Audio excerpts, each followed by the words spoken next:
ഇവിടെ ഈശ്വംശിഹായിക്കും സ്ഥിതിയായിരിക്കട്ടെ. എൻ്റെ പേര് റിൻസി. അമ്മ എന്ന വാക്കിന് ഒരു നിർവചനവുമില്ല.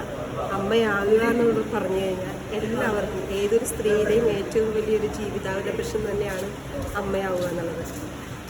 ആ അമ്മ തന്നെ തൻ്റെ ഉദരത്തിൽ ജനിച്ച കുഞ്ഞിനെ നഷ്ടപ്പെടുത്തുക എന്ന് പറയുന്നൊരവസ്ഥ ഏറ്റവും നിർഭാഗ്യകരമായൊരവസ്ഥ തന്നെയാണ്. കുഞ്ഞിനെ ദൈവം രൂപപ്പെടുത്തുന്നത് മുതൽ അതിൻ്റെ ഓരോ രൂപഘട്ടത്തിലും ദൈവത്തിൻ്റെ ഓരോ കൈവെപ്പ് ഉണ്ടായിരിക്കും.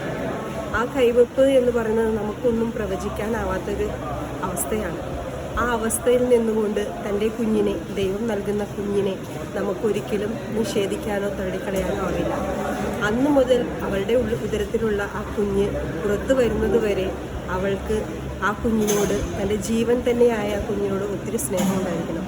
അബോർഷൻ എന്ന് പറയുമ്പോൾ നമുക്ക് ഏറ്റവും ദുഃഖമായിട്ട് നൽകുന്ന ഒരു അവസ്ഥയിലൂടെ കടന്നു പോകുന്ന ആ കുഞ്ഞിൻ്റെ ഒരു പ്രതികരണശേഷിയില്ലായ്മ നമ്മൾ കാണുന്നുണ്ട്.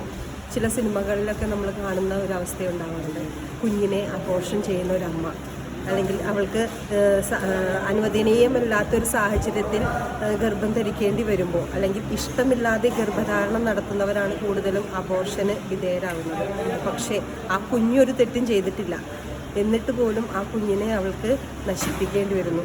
ദൈവം നൽകിയ ദാനമായ കുഞ്ഞിനെ നഷ്ടപ്പെടുത്തുമ്പോൾ അമ്മയുടെയും കുഞ്ഞിൻ്റെയും മാനസികാവസ്ഥയും അതിലൂടെയൊക്കെ നമുക്ക് ഒത്തിരിയേറെ ബുദ്ധിമുട്ടുകൾ ഉണ്ടാക്കുന്നതാണ്.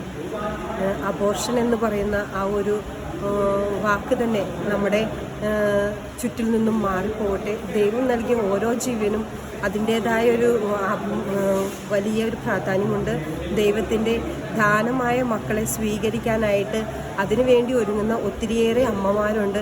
അവരെയൊക്കെ മുന്നിൽ കണ്ടുകൊണ്ട് തനിക്ക് ലഭിക്കുന്ന കുഞ്ഞിനെ ദൈവത്തിൻ്റെ ദാനമായി കണ്ട് അവരെ സ്വീകരിക്കുക.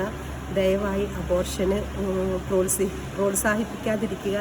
എല്ലാവർക്കും നന്മ വരട്ടെ. നന്ദി.